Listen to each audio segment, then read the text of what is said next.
Well, all eyes were on Florida and the southeastern U.S. today as Hurricane Idalia came barreling ashore. Idalia went from a tropical storm to a Category 4 hurricane in a shockingly short amount of time. Joining us now is assistant researcher at UW-Madison, Derrick Herndon. Welcome back to Live at 4. Hi, thank you.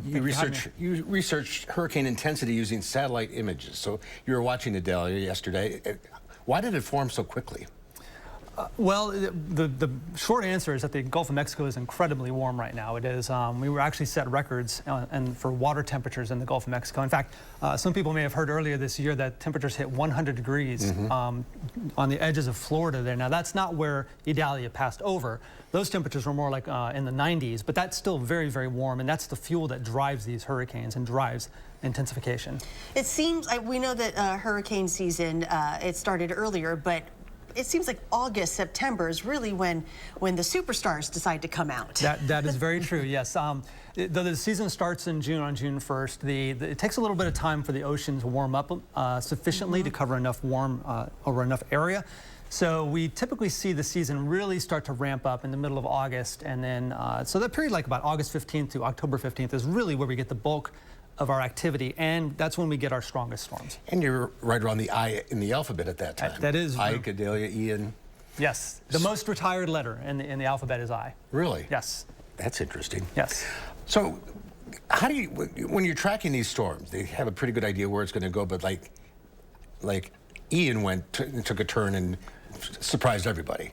This thing could have ended up going through Tampa and caused a lot of trouble. Yes, yes, and I have family in Tampa, so I was watching it extra closely, providing guidance to them. It's really important for people to not anchor their memories on previous storms. So that was one of the problems with Ian, is that people remembered Hurricane Charlie from 2004, and some of them stayed because they thought they had experienced Charlie and it wasn't that bad, when Ian was a completely different story. So now we have Idalia following a very similar track to Ian.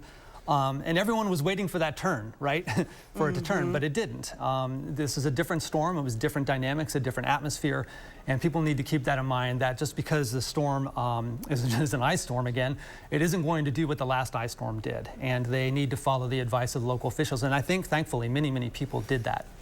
As our planet and our oceans get warmer, because we've seen this happening, do you think that the storms that are going to be coming our way down the line are going to be more intense as well? Do you think this is what we're going to be looking at? This is our future? This appears to be, unfortunately, our future. So the last 6 or so years, we've had 8 landfalling major hurricanes. So a major hurricane is Category 3 or higher, so sustained winds of 115 miles per hour or higher.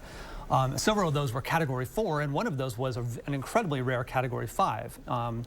Hurricane Michael. And Ian was actually a Category 5 off of Florida, but it weakened just a bit and made landfall as a 4. So in previous decades, many of these storms would have made landfall as a Category 3, but we're finding more of them are making landfall now at Category 4. So it's a full category higher in intensity. And that's supported by the science. It's supported by the idea that if ocean heat energy is driving intensity, then a warmer planet and a warmer ocean should lead to stronger storms. And we do believe that we're seeing that trend. And 4 is a whole different story from a 3. Exactly. The wind damage associated with a hurricane is not linear. It increases exponentially. Wow. Okay. Well, thank you very much. Great information. Yep, thank you. Thank you for having me. I'm glad your family in Tampa is safe. Yeah. Yes, they are. Thank you for asking.